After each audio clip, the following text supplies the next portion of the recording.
Don't tell me as an entrepreneur, I don't have the budget, because for $5,000, you can test and you're going to find out. If you bring in $25,000 in sales off a $5,000 spend, that self-liquidates, makes money, and you're in the big profit position. So you have to figure out a way to test the digital forces out there. We've all been there. It's late at night, you're flipping through the channels, and you stop on CNBC. Chances are there's an old episode of Shark Tank playing, and sitting in one of those leather chairs, you might have seen Kevin Harrington, one of the original sharks. Now think back many years ago. You're still flipping through the channels, but this time you stop on an infomercial for a George Foreman Grill or a Tony Little Gazelle. Did you know you were actually seeing Kevin there too? Maybe not physically, but Kevin's fingerprints and dollars were very much present in those as seen on TV specials. Kevin was the pioneer of the television infomercial and therefore the direct-to-consumer industry. And when the internet emerged, Kevin was one of the first to move his sales online. On this episode of Up Next in Commerce, we grabbed Kevin for a quick interview to discuss his latest book, Mentor to Millions, and asked him to take us through his transition from TV powerhouse to digital investor. Kevin explains some of the key areas he looks at when determining if a company is worth investing in, and he details some of the ways that e-commerce companies should be thinking about marketing and product strategy. Enjoy this episode. Up Next in Commerce is brought to you by Salesforce Commerce Cloud. Respond quickly to changing customer needs with flexible e-commerce connected to marketing, sales, and service. Deliver intelligent commerce experiences your customers can trust across every channel. Together, we're ready for what's next in commerce. Learn more at salesforce.com/commerce.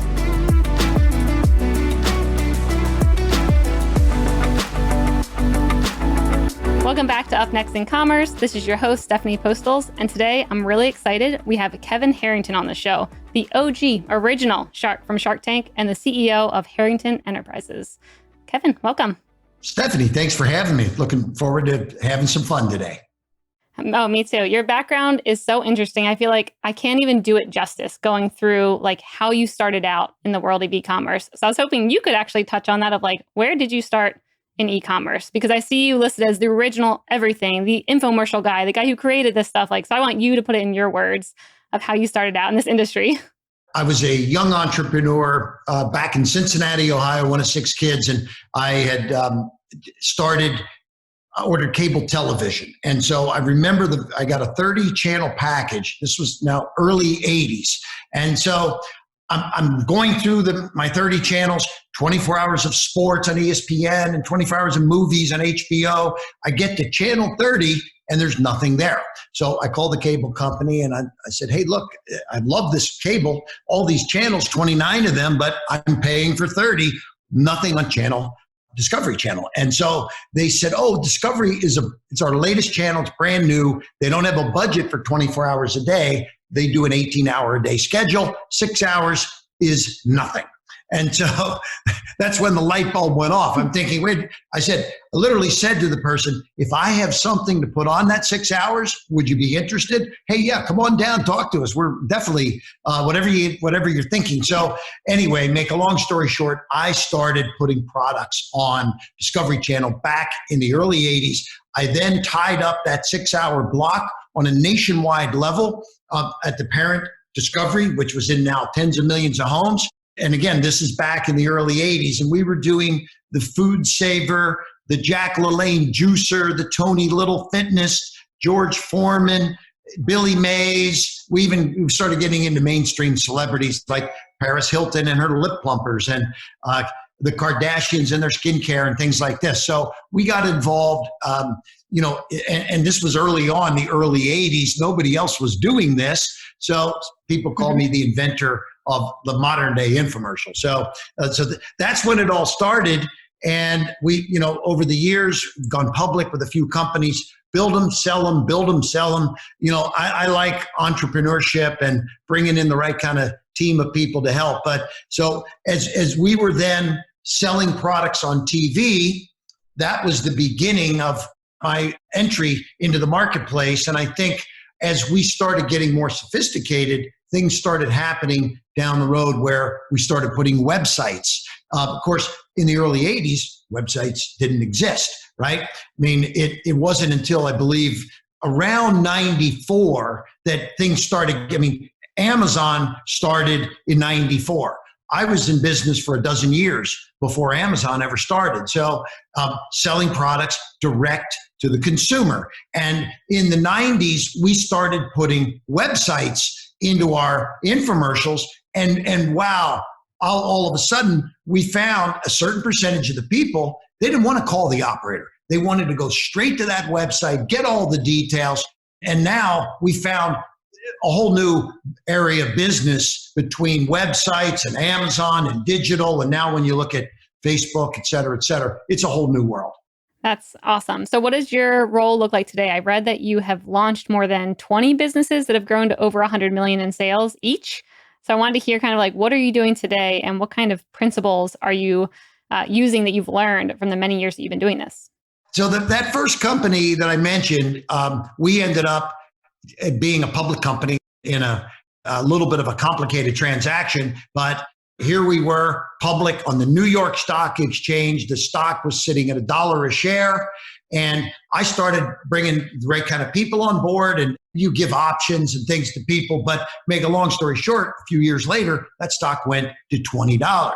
And so I was one of the co-founders and had millions of shares. So this was like my first chance to be like, take some chips off the table, as they say, right? So because I was building my business all those years, putting all my own personal cash back into building the business until we had a public company. Then I could use other people's money. We had lines of credit and all kinds of amazing things. So that was the first public company that I got involved with, and we had great success with it. So I thought to myself, yes, I can make money selling products, but I can also make money driving share prices in public companies. So since then, fast forward, I like to participate in public companies. I like to be on the board if that's important for me.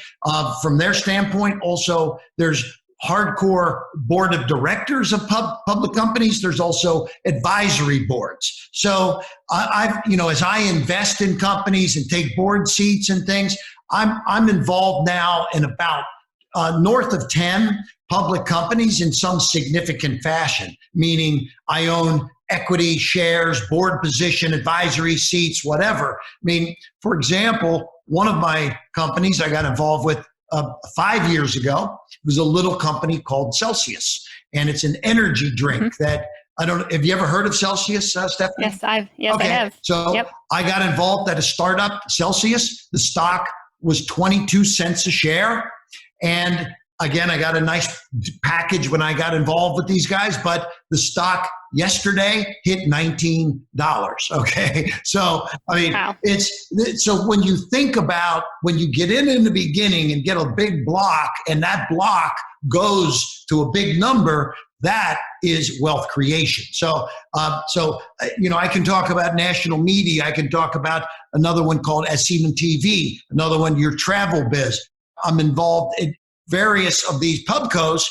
Some of them have products, most of them have some kind of relation to what I can bring to the table. But I will say this, almost every single one of them needs the expertise of e-com and selling and doing digital marketing to create, whether it's customer acquisition or investor acquisition or friendly participant in whatever it might be, the acquisition of names and value to the company. So generally, when I join the board of a public company or the advisory board of a public company, I'll be helping bring some of the things that I've been dealing with and learning about over the last 30 some years in the world of e-com and internet and digital. So my focus now, since I've had great success with helping small pubcos grow and create value for their shareholders, that's something that's near and dear to me, and I love participating in those kind of opportunities.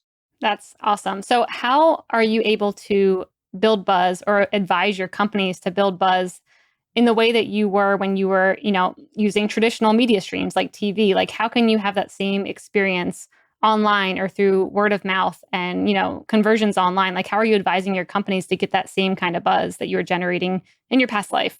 If we take a look at Celsius, for example, let's look at that industry. Celsius was a startup 5 years ago, going against Red Bull and Monster, two of the biggest companies out there, that had tremendous shelf space already. So they started down the path of getting shelf space, and they were successful at getting some space here and there. But what we also created was a direct-to-the-consumer side of the business, where we started bringing on influencers, big ones like Flo Rida, Khloe Kardashian, et cetera.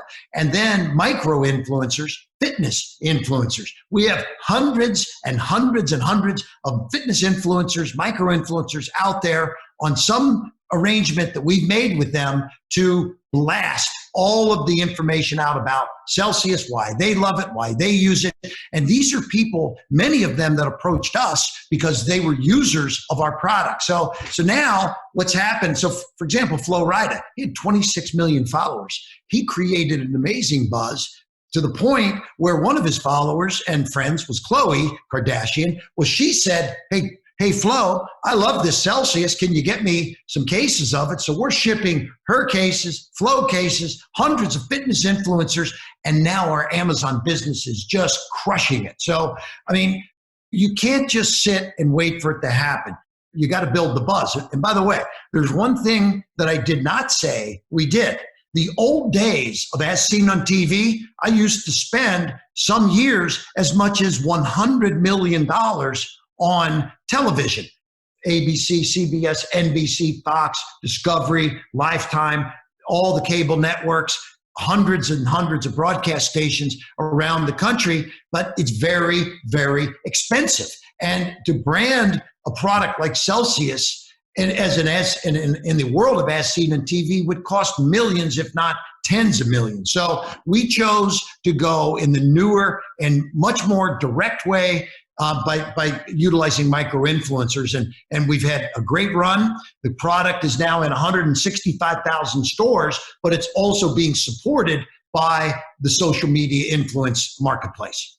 Yep, I love that. Yeah, really great story. So if someone does not have connections or even maybe like a budget big enough to give them even a micro-influencer, what would you suggest to a new like D2C startup who's trying to get in front of people? Like what kind of digital channels are you advising your companies to try out, or marketing methods or anything? Like, how would you tell a new person starting out, like, this is the things that you should look into that are working right now? If they don't have the budget, I'd recommend that they go raise some money and get a budget. Okay. So, because if you are in business and you say, well, I don't have a budget for the, Facebook or Instagram. I mean, this is where you have to test these outlets, because I had a product that somebody brought me 2 years ago. They had attempted to sell it into stores and on QVC and different places, and they got shut down because nobody had ever heard about it. There was no branding. And so we started running some very inexpensive $5 ads on Facebook and then Instagram. And for $5,000 in ads, we brought in $25,000 in credit card orders. Amazing, right? Now, these folks that own the company, we had a partnership now where we're starting to run this. And so we were spending $100,000 a week, bringing in $400,000 a week in sales, making money, paying for itself, unbelievable. So don't tell me as an entrepreneur, I don't have the budget, because for $5,000, you can test. What happens if you bring in $25,000 in sales off a $5,000 spend, that self-liquidates, makes money, and you're in a big profit position. So you have to figure out a way to test the digital forces out there. The other thing you can do, I know some groups that represent a lot of influencers, and there are some people taking aggressive positions where maybe you could talk them into taking a little equity position in your company in exchange for exposure from groups of influencers. So because these big master influencing organizations that have, I know companies, they have 800 influencers that they work with. Well, yeah, they pay them, but there's nothing that says they couldn't dribble down some stock or some equity to some of them also. And I think I'm aware of some companies that are now starting to do equity-based influence marketing. And so I think you're going to see something like that taking storm in the near future. That's really interesting. So when you're picking companies to either go on their board or help them, what kind of metrics are you looking at for these e-commerce companies that let you know whether they're going to be a winner or not? Like, what kind of things are you looking for to pick who you're going to support? Well, I like to see that they're spending money on media or influencers or some form of getting distribution. And so if a company they say, okay, we've got $100,000 a month budget and $25,000 a week, and we're going to go spend it in an area. I like to see returns on that investment. I like to see at least a 1-to-1 back, meaning you spend $100,000, you're bringing back 100 plus, at least 100 in sales. But I'd really prefer to see more like 200 minimum, because now that is now where you're getting to a self-liquidating situation. So the most ideal client or investment for me is when I come into a company that is spending money and actually making money on the spend, but they don't have the money for the media, they don't have the money for the inventory, so they need capital. That is a perfect thing for me, because once we plug the capital in, the sales are going to start blossoming, and there actually will be self-liquidation. So the media, it won't be expensed. It's sort of like an investment to the future profit. So I think that's, in an ideal scenario, somebody that has a business that has a media spend that's paying for itself. That is first and foremost the number one thing that I look for. Cool. Makes sense. So for more startup companies and public companies, do you see them struggling with a lot of the same problems, or is it just like completely different? And if so, what do you see them getting hung up on right now in this environment? So, I mean, I think startups are different generally than public companies. Usually a public company, the reason they've gone public is because they figured out a model that generally works. And so they want to tell the public, hey, look, we figured this out. We've got customer acquisition costs figured out, and we've got long-term lifetime value of our customers figured out. And we just need money to go. And when we go public, we sell stock, we raise money to build the business, right? Now that's generally the kind of pubcos that I like to get involved with. They're kind of over that startup phase. The challenge with startups is getting to that point of proof of concept, knowing that you've got something. Being an old DR guy, back to the old days of selling Ginsu knives and food savers and Tony Little Gazelles and Jack LaLanne juicers, I'm an old school guy that likes to see customer acquisition models that work. So I highly recommend, if a startup is trying to raise capital, if they can show me an economic model for customer acquisition, I'm in. I mean, it's then a much easier deal, because I can see the money is going in and it's going to build the business. I don't like to sink money in. It's going to be used for salaries and startup costs and software and all these things. I like to see money that gets invested into marketing programs that focus on increasing sales and getting new customers. So if a startup, I mean, if you look at a lot of these modern day startups, the Caspers, the Romans, even BarkBox, okay, where people get a box for their dog every month, right? Yep. Well, what they were doing was using customer videos.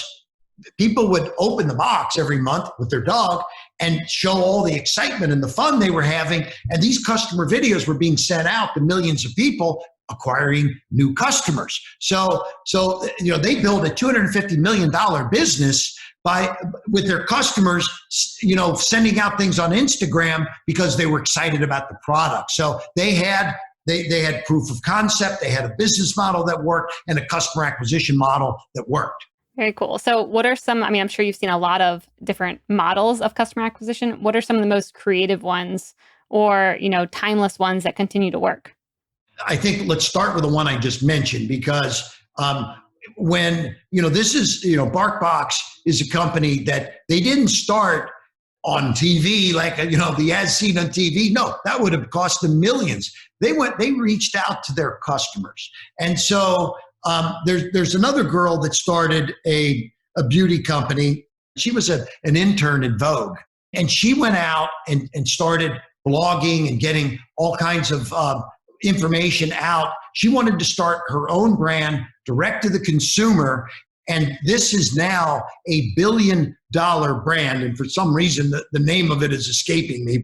The bottom line is, how did she build a $1 billion company from zero, right? I mean, it's literally amazing. But how she did it was micro influencers. She recruited 1.7 million micro influencers, and this just took off and built her company into a $1 billion brand. But the bottom line is, I had nothing to do with this company. I just watched her and followed her from intern to $1 billion business. And that's exciting for me as an entrepreneur to see young entrepreneurs doing this. I think the folks that started the businesses, Rent the Runway and the clothing companies that you would get a box every month, those are companies that focused on really tight acquisition costs for their clientele, et cetera, et cetera. But I love hearing about these stories when somebody starts from zero, is an intern at a magazine, and a couple of years later running a $1 billion brand. Yeah, I love that. That's awesome. We will look her up and put it in the show notes. So one last question before we dive also into your book. What big trend or patterns do you see coming to e-commerce right now? Like any disruptions or things that you see impacting e-commerce in the next year? Well, the big old Amazon is up there, kind of waving its big wand over the whole industry in the product side of the business. Okay, and so I will tell you what's happening is I'm seeing entrepreneurs start a single product business, get it on Amazon, and then somebody comes along and wants to buy them. This is pretty cool because you don't have to have a $100 million business, a $50 million business, or even $10 million. You could be doing $2-3 million a year, and someone might be willing to pay you $8 or $10 million for that. So, I mean, there is an amazing trend right now. I know people that are doing roll-ups, as they call them. They're buying companies that, they'll buy them on a multiple of sales or earnings, and then as a big company, they've got an attractive blended situation that allows for their multiples to work for them, and then packaging these companies and selling them off. So I think that the difference today versus, let's say, me when I was starting, close to 40 years ago, back in the early 80s, and I'm running Tony Little and Jack LaLanne, we only thought about just selling a lot of product, building these sales, and maybe go public, but we weren't selling these brands. We never thought about, let me go sell Tony Little's Gazelle product. Let me go sell the Jack LaLanne juicer as a company, right? But it's now, this is what's happening. People that start a product business realize it is a business, and it might be worth, if you got a business that's doing 30 million in sales, it could be worth 2 or 3 times sales. It might be worth 60 or 90 million dollars. I mean, these are things that people that are entrepreneurs need to explore, because the key thing is there are exit strategies for entrepreneurs today, unlike the old days where it was a lot tougher to find somebody to buy an old asset that you had. Yep. I love that. Very inspiring. All right. So you have a new book out, Mentor to Millions. I want to hear a little bit about that. What is the book about? Tell us all the details. Mentor to Millions, it's myself and my co-author, Mark Tim. Now, and actually it's very interesting. The foreword is by Tom Ziglar, Zig Ziglar's son. So, I love Zig Ziglar. Oh yeah, me too. And Zig was a mentor to me, and he was also a mentor to Mark Tim. And the family, after Zig passed away, introduced Mark and I and said, you guys should be doing business because you're 2 good guys that my father mentored. And so, make a long story short, this is a book about mentoring. It's a book, we turned this manuscript in January, long before there was any real buzz about COVID crisis and the pandemic. But once the pandemic hit March, April, and our book it's just coming out now. It actually launches in September. So right now it's only pre-order. And I'll tell folks about that. But the bottom line is it's about how to get a mentor, how to find a mentor, how to utilize the mentor in your world. Because I have used many mentors in many ways. And what they did for me is they helped me take my business growth exponential, and not just added on business, but geometrically exponential is what happened for me when I got mentored by the right folks. So Mark and I'm the mentor in the book and he's the mentee, and it's a story of our relationship and the magical transformation that occurs in the process. So it's a powerful book about mentoring and how and why and where and all of that. But we're pretty excited because Hay House is the publisher, launches next month. We've got a lot of effort going into it. And if anybody would be interested in hearing more about it, they can go to kevinmentor.com. And there's an explanation of the book and all about the chapters and the follow through from me mentoring Mark along the way of building his business. So thanks for asking. I appreciate that, Stephanie. Yep, that's awesome. We will definitely be checking that out. We will link it up. And Kevin, thanks so much for joining the show. Hey, it was great to be here. Stay safe and healthy. Take care.